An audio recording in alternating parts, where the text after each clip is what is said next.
Well, shifting focus now to Tamil Nadu, the political exchange over the Anna University sexual assault case continued in the state under intense attack from the opposition parties. Chief Minister M K Stalin made a statement in the State Assembly today.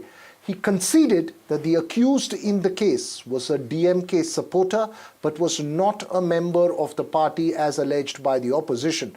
An unrelenting AIADMK continued its political offensive against the DMK government and was dressed in black as a mark of protest in the House. Yesterday, they'd carried placards inside the House. Sam Daniel with the details.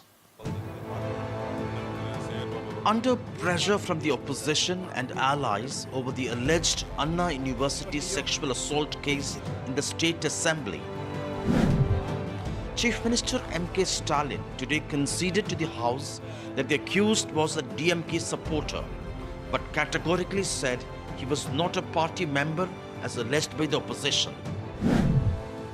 He reiterated his government swiftly nabbed the accused and will take strictest of action against anyone involved.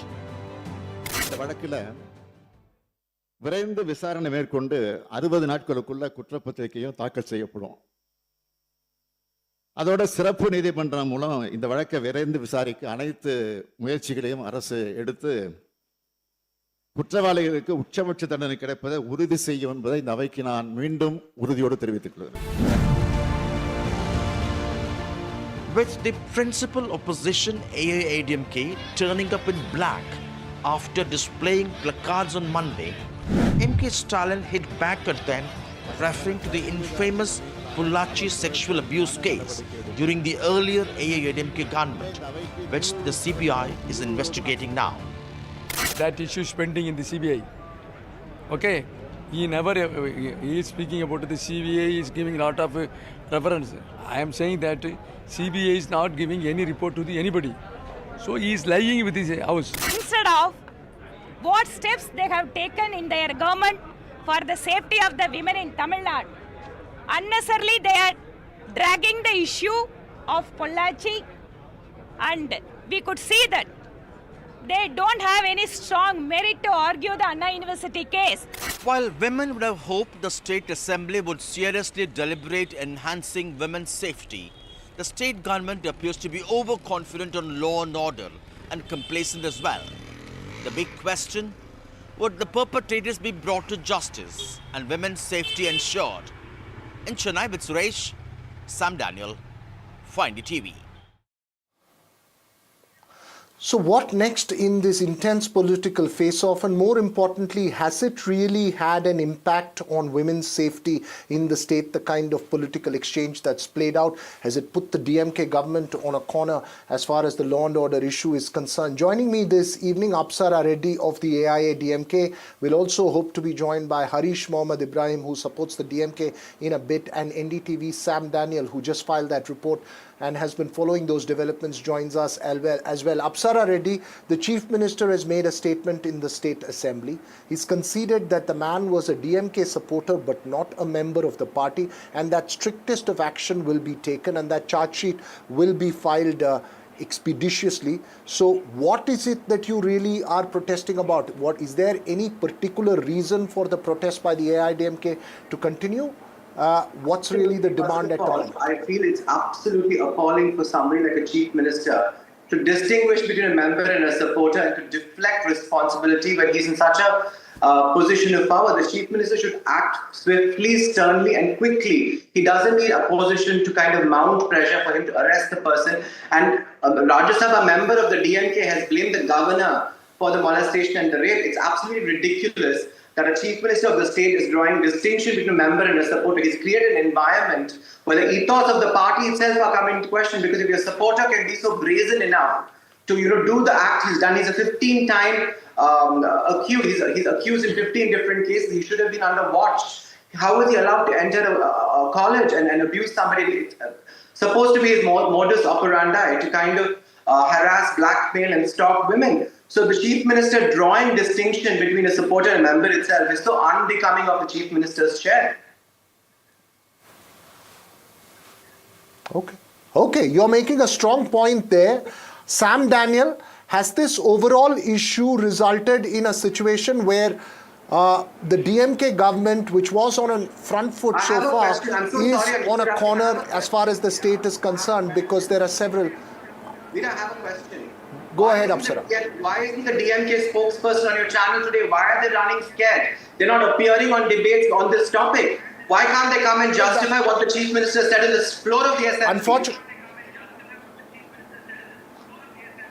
Unfortunately, Apsara, each party has decided to come to television debates only when they find convenient, and it's become a standard across all political parties to boycott debates on issues that they find inconvenient, and the DMK is not an exception. We have, though, Harish, who is a DMK supporter, who will be speaking on this in a bit. But Sam Daniel, the overall impression that's been created and the opposition's offensive on the state government, how is the state government planning to deal with it at a political level?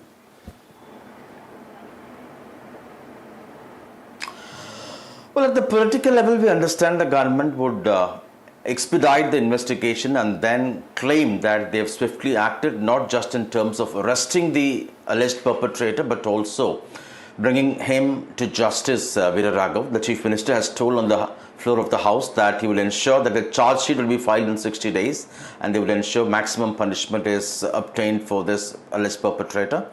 But the larger worry for the ruling DMK could be the public perception this could have, because this has allegedly happened on a prestigious institute like Anna University in the heart of Chennai, where an outsider has gained access and has managed to attack a male friend of the survivor and sexually assault her. This certainly sends a kind of a worry, fear among the student community, number one, and also to parents besides the public at large. And in this kind of a scenario, one would have expected that the government would seriously deliberate on enhancing women's safety measures, would be seen to be taking this seriously. But although technically in terms of statistics, Tamil Nadu may be much, much better and lot safer for women, when this kind of an incident happens, the public would want the government to be seen to be taking it seriously and doing something concrete. There is where the government seems to be lagging behind, and this could in a sense sometimes backfire if they seem to be overconfident about law and order and not taking women's safety seriously. Harish can join us now. Harish, the point here that's being made is that there is an overall perception of a law and order situation or worry in Tamil Nadu. Hasn't these issues put the DMK in a corner? And also, more importantly, what's being done categorically in terms of improving women's safety and campus safety is not coming out in what's turning out into more of a political exchange where you find flaws with each other rather than have a substantial debate. Harish. No, when it comes to women's safety and an overall safety across India, Tamil Nadu stands number one when it comes to the safety and security is concerned. And that is the reason where Tamil Nadu has been standing tall in the GSDP contribution to the entire India, where most of the entire north has been coming to work in south, that too particular in Tamil Nadu, that too particular in Chennai. Because the amenities, the safety, security for women is par excellence when it's compared to the other states when it is compared to the North India. And number two, when it comes to the Anna University issue, the Chancellor is R.N. Ravi, who was an appointee and who was a BJP's political appointed. And he is the one who is not even considering to put a Vice Chancellor to be in place where you can have all the kind of metrics is in place. So the contributions where the lapse has happened in Anna University is directly proportionated, directly should be attributed to R.N. Ravi, who is a sitting governor, who is the chancellor, who is making stall. One second, let me finish. So he is the one who is making a stall in appointing all the VCs. Only when there is a VCs in particular universities, you can have all the checks and balances should be done. Number three, when it comes to the other issues which has been reported last 2 days before, it is directly proportionated to an ADMK cadre. And even in that particular crime, the entire culprit who has been nabbed within particular several hours.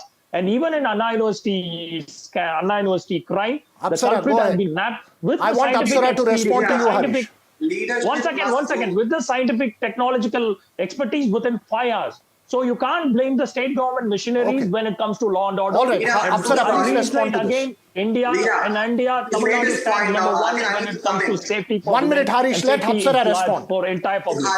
Harish can keep repeating Harish, his point hold on. over Let and over Apsara again. respond. Harish can repeat his point over and over again. It doesn't take away from the fact that the Chief Minister of the state is deflecting the responsibility by saying he's just a supporter and not a member. Leadership must go beyond disclaimers. The Chief Minister has the police department under him. What were they doing when this guy has 15 cases on him? Why wasn't he monitored? Why was he allowed to come and blackmail many such victims? Why did the Chief Minister take so long to apply the Gundas Act on him? Why does the state have to have an outburst of protest for the CM to wake up from his slumber? This is not acceptable to blame the governor for a department which falls under the chief. The police department falls under the chief minister. How is the university secure? How are students secure when a stalker and a criminal and a blackmailer are allowed to enter a campus? What are the police department Harish, doing? Why respond. don't they act? No, I don't want Okay, to you've go asked a ahead into question. much Harish, more respond. political into it. Yeah, that is But what. I don't leadership want to has go to into go a beyond much more disclaimers and political deflecting contributions between into it, supporter because and the crime, member. whatever If a happens supporter has the to ethos of any your women party and or if that is to the any ethos of your children party, on any shameful. kind of abuse in Tamil Nadu soil will not be tolerated, and the state government machineries are in place, and they have they have made sure to nab the culprits on each and every crime within the stipulated hours. We are not running a government. The state government does not like the Pollachi, Jayaraman issues where the ADMK government was silent for almost 1.5 years when the culprits, they have been safeguarding the culprits. The entire ADMK government last tenure, they have been Apsara. safeguarding the culprits, who the culprits are being In the nabbed with a stringent protest. So the they don't law have took any the moral law took background its to own go ahead course and swiftly. No, In the last 10 Pollachi seconds case- each. Apsara, you respond to this and then I get another response. Correct. The Pollachi case, the law took its course. There was instant action taken. The culprits were nabbed. No, There was a lot when? of, there was, Madam, there was, madam, there were please committees set your set facts up. right. There were Madam, committees please set have your up. facts There was right. cyber security was tightened. Every member involved or accused I in think that it's case was becoming a case of the investigated by pot calling the correct kettle black. agencies. Unfortunately, the focus in this exchange has to be more on women's safety, and that's a serious concern. But points from both sides taken importantly. There are obviously political connotations to it. We'll keep a close focus on it. Thanks very much, Apsara Reddy, as well as Harish, for joining us this evening, and Sam Daniel as well for giving an overview of the situation there.